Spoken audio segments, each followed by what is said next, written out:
Hello everyone, आज हम लोग इस वीडियो में हिस्ट्री ऑनर्स सेमेस्टर 5 के लिए एक इम्पोर्टेंट टॉपिक डिस्कस करेंगे। दोस्तों, टॉपिक है सविनय अवज्ञा आंदोलन। दोस्तों, ये क्या सविनय अवज्ञा आंदोलन है, इसके ऊपर ही आज पूरा हम लोग का वीडियो रहेगा, तो पूरा वीडियो को ध्यान से देखिएगा। तो क्या है, चलिए स्टार्ट करते हैं। साइमन कमीशन की असफलता, यानी साइमन कमीशन जब असफल हो गया, नेहरू रिपोर्ट की अस्वीकार किए जाना, कांग्रेस का लाहौर अधिवेशन एवं अधिवेशनों में पारित किए जाने वाले पूर्ण स्वराज के प्रस्ताव, स्वतंत्रता आंदोलन संबंधित घटनाओं का क्रम काफ़ी तेज हो गया। ठीक है, तो ये सब जितने भी कार्यक्रम चल रहे थे ये बहुत तेज हो गया।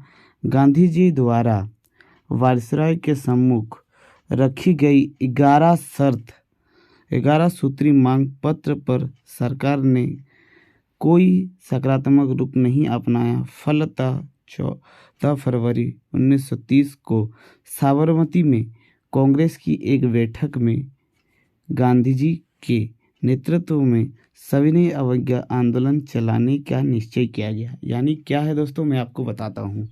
दोस्तों, देखा गया कि जब साइमन कमीशन एकदम असफल हो गया, नेहरू रिपोर्ट को स्वीकार नहीं किया गया, कांग्रेस के जितने भी अधिवेशन हुए, स्पेशली लाहौर अधिवेशन में जो जो प्रस्ताव स्वतंत्रता संग्राम व पूर्ण स्वराज की घटना के ऊपर था, वो सभी अंग्रेज सरकार के सामने पेश किया गया। लेकिन ज़्यादातर जो ये था हम लोग का मांग था, वो लोग को नकारा गया। इसी क्रम में गांधी जी ने तत्कालीन जो वायसरॉय थे लॉर्ड इरविन, उसके सामने 11 सूत्री मांग रखा। 11 सूत्री का मतलब है 11 ठो मांग रखा। लेकिन सरकार की तरफ से कोई ऐसी जवाब नहीं आई, जिसके वजह से 14 फरवरी 1930 को साबरमती एक जगह है गुजरात में, उस जगह से कांग्रेस के जितने भी बैठक में सदस्य थे उन सभी ने सविनय अवज्ञा आंदोलन चलाने का निश्चय किया। तो चलिए हम लोग देखते हैं सबसे पहले क्या क्या हुआ। तो नमक कानून का उल्लंघन कर स्वयं द्वारा नमक बनाया जाए, यानी कि क्या क्या सविनय अवज्ञा आंदोलन में करेगा उसको हम देख रहे हैं। सबसे पहले क्या किए, नमक कानून को तोड़ा, क्योंकि सरकार ने नमक के ऊपर बहुत बड़ा टैक्स रखा था। ठीक है, उसके बाद है सरकारी सेवाओं, अदालतों, शिक्षा केंद्र एवं उपाधियों का बहिष्कार किया जाए। यानी जो सरकारी स्कूल था, अदालत था, शिक्षा का केंद्र था और सरकार के द्वारा जो भी उपाधि दिया गया है उन सभी को बहिष्कार कर दिया जाए। ये सविनय अवज्ञा आंदोलन का ये था, मोटिव था। दूसरा था महिलाएं स्वयं शराब, अफीम और विदेशी कपड़ों की दुकानों पर जाकर धरना दे। तो ये भी सविनय अवज्ञा आंदोलन में एक मोटिव था। क्या था, महिलाएं स्वयं जाकर शराब की दुकान में, अफीम और कपड़े की दुकान में जाकर धरना लगाए। उसके बाद है समस्त विदेशी वस्तुओं का बहिष्कार करते हुए उन्हें जला दिया जाए। पांचवा है कर अदायगी को रोक दिया जाए, यानी कर कोई ना दे। तो इस प्रकार का सविनय अवज्ञा आंदोलन में मोटिव के साथ शुरू हुआ। ठीक है, सविनय अवज्ञा आंदोलन। उसके बाद क्या है देखते हैं। 12 मार्च 1930 को गांधी जी की प्रसिद्ध दांडी मार्च के साथ सविनय अवज्ञा आंदोलन प्रारंभ हुई। उस दिन 78 चुने हुए अनुयायियों के साथ गांधी जी ने साबरमती आश्रम से चलकर गुजरात के समुद्री तट पर स्थित दांडी गांव 6 अप्रैल 1930 को पहुंचकर समुद्री तट पर नमक कानून को तोड़ा। यानी सबसे पहले क्या किया, 12 मार्च 1930 में गांधी जी ने जो साबरमती से लेकर दांडी तक का यात्रा किया, 78 अनुयायी के साथ, यानी 78 व्यक्ति के साथ गुजरात के समुद्री तट पर पहुंचे, जहां जिस जगह का नाम था दांडी, वहां पर 6 अप्रैल 1930 में पहुंचा और नमक बनाकर नमक कानून को तोड़ा। इस प्रकार नमक कानून देश के कई भागों में भी तोड़ा गया।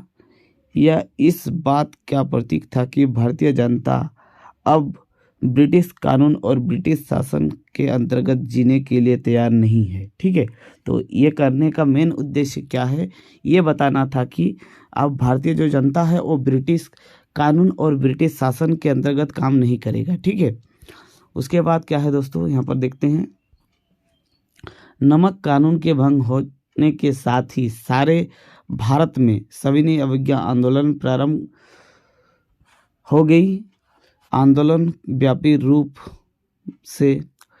व्यापक रूप से पूरे देश में फैल गया। महिलाएं पर्दे से बाहर आकर सत्याग्रह में सक्रिय रूप से हिस्सा लिए। विदेशी कपड़े को अनेक स्थानों पर जला दिए गए।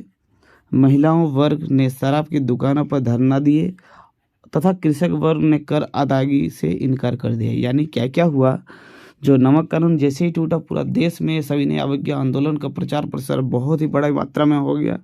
महिलाएं जो पहले घर में रहा करती थी वो घर से बाहर आके सत्याग्रह में हिस्सा लेने लगी। उन्होंने सब जो विदेशी कपड़े को जला दिया और कई सारे जो शराब की दुकान थे वहाँ जाकर धरना किए। और जो किसान वर्ग थे उन्होंने टैक्स देने से पूर्णतः मना कर दिए। ठीक है, उसके बाद देखते हैं सविनय अवज्ञा आंदोलन की मुख्य विशेषता थी। तो सविनय अवज्ञा आंदोलन की क्या विशेषता रही वो देखेंगे अभी हम लोग, है ना।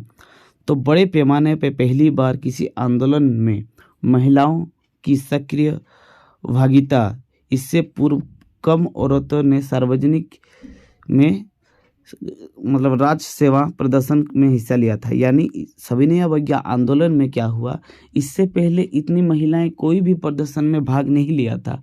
सविनय अवज्ञा आंदोलन से महिलाओं ने भी बढ़ चढ़ करके इस आंदोलन में भाग लिया। चारों तरफ फैली असहयोग नीति ने ब्रिटिश हुकूमत को झल्ला गया। 5 मई 1930 को गांधी को गिरफ्तार कर लिया गया। यानी जितना मतलब ये आंदोलन तेज हुआ, इससे पूरा ब्रिटिश हुकूमत पूरा घबरा गया। ठीक है, तो इसलिए क्या किया, 5 मई 1930 को गांधी जी को गिरफ्तार कर लिया गया।